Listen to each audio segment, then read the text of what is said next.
paz e a graça para você, meu querido irmão que está assistindo esse vídeo. Hoje eu quero compartilhar com você um pouquinho mais sobre o discipulado. Neste mês que nós estamos passando na Vida Plena, estamos falando sobre discipulado. Esse é um tema muito importante para nós, é uma direção de Deus para a igreja e nós estamos tentando nos informar, aprender mais sobre esse tema e entender mais o que Deus quer para nós aqui na Vida Plena sobre discipulado. E hoje eu quero ver com vocês na Palavra de Deus, em Mateus 28, no versículo 18. Este é o versículo que nós vamos falar hoje. Este é o versículo base para aquilo que nós temos, para aquilo que Deus tem para nossas vidas hoje. Imagine você, talvez, falando sobre discipulado, falando sobre um chamado que todos nós temos. Imagine você, talvez, ali como Pedro, como Tiago, como João, como enfim, os discípulos em geral, ali trabalhando, ali fazendo a sua vida. Talvez eles tinham hobbies, talvez eles tinham família, todos eles tinham uma vida normal. Para aquele tempo eles estavam fazendo a sua vida. Jesus então de repente chega para esses homens e convida eles, chama eles, dá um chamado para eles. É isso que Jesus faz.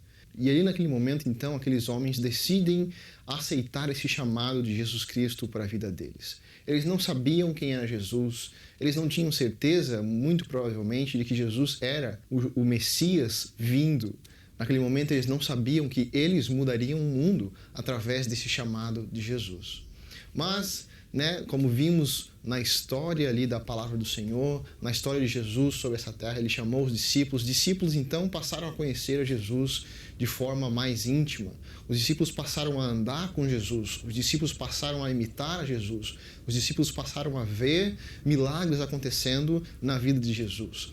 Jesus, por onde ele andava, ele trazia amor. Jesus, por onde ele andava, ele trazia paz, mas também ele trazia milagres. Jesus, por onde ele andava, ele trazia milagres que muita gente não via, milagres que o povo de Israel tinha já há muito tempo perdido, coisas que aconteciam talvez no tempo dos profetas, mas Jesus então veio e começou a fazer coisas inexplicáveis, coisas inigualáveis, transformações em vidas, mas também milagres, curas.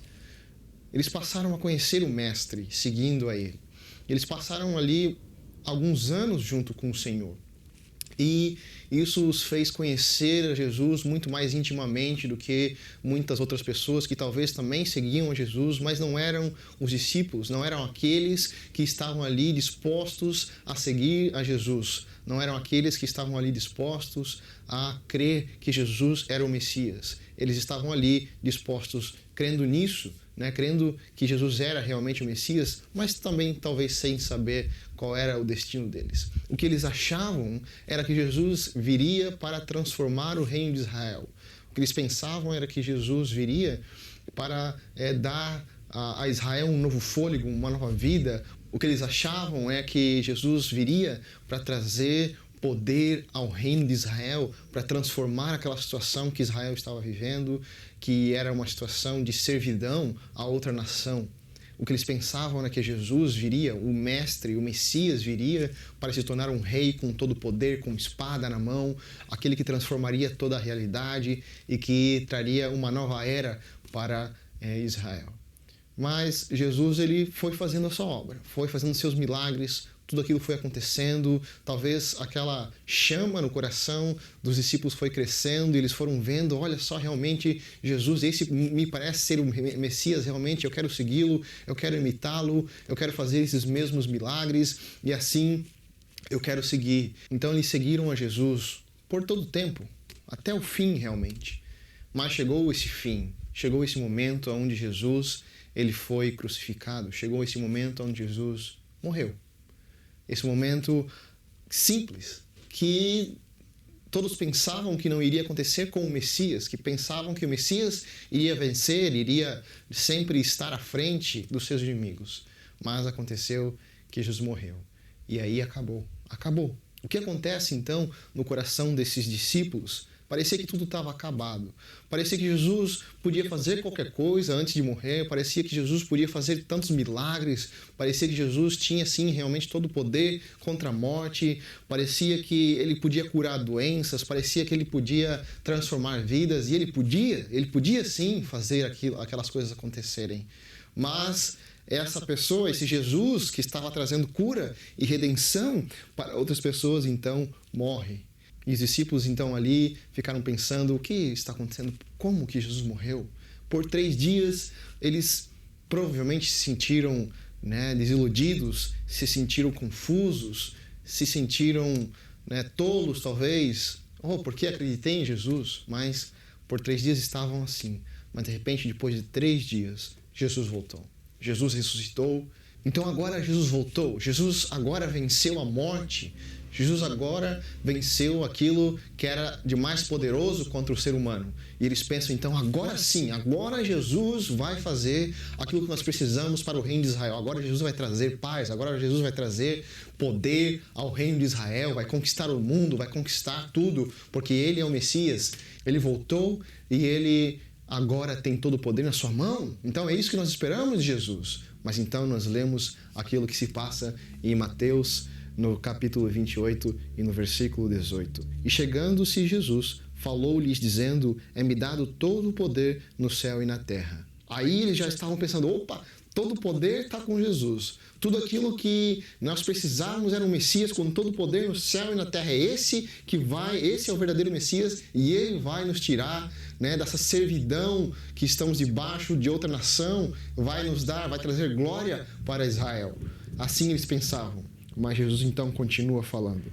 Portanto, ide, ensinai todas as nações, batizando-as em nome do Pai, do Filho e do Espírito Santo. E aqui, em algumas traduções, pode-se usar discípulo, Portanto, ide e fazeis discípulos de todas as nações, batizando-as em nome do Pai, do Filho e do Espírito Santo, ensinando-as a guardar todas as coisas que eu vos tenho mandado, e eis que eu estou convosco todos os dias até a consumação dos séculos. Amém. Quando os discípulos estavam esperando que Jesus iria trazer glória, poder, queria trazer uma nova era para Jerusalém, para a Judéia, para os judeus, para Israel, Jesus simplesmente surpreende eles novamente e diz, olha, o que eu vim falar para vocês é para vocês fazerem discípulos. O que eu vim para falar para vocês é que agora vocês vão continuar o meu trabalho. Vocês vão continuar o que eu vou fazer. O que eu fiz até aqui, eu fiz, mas agora é com vocês. Agora é vocês que têm que conquistar e ensinar. É vocês que têm que ensinar e criar discípulos. É isso o que Jesus veio trazer para mim e para você, como ele também trouxe para os discípulos. Ele falou que foi dada toda a autoridade. Sim, tem toda a autoridade. Mas ele usa a mim e a você para alcançar outras pessoas, para discipular, para crescer em Cristo também, mas alcançar pessoas e fazer discípulos, ensinando todas as coisas, a guardar todas as coisas que Ele nos mandou. Assim, então, fazemos discípulos, em nome do Pai, do Filho e do Espírito Santo, batizando eles e ensinando eles a guardar todas as coisas. Então, é isso que Jesus quer de nós. É uma ordem. Isso não é simplesmente um pedido de Jesus. Não é simplesmente algo que Ele nos pede para fazer se nós tivermos tempo. Não, nós precisamos fazer discípulos. Nós precisamos alcançar as pessoas e trazê-las para o Evangelho, para a graça, para o amor de Jesus Cristo.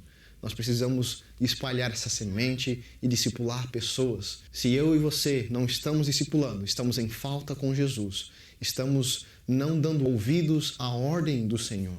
Então, que nós possamos dar ouvidos a esta ordem. É imprescindível para nossas vidas que nós possamos fazer discípulos. Deus te abençoe.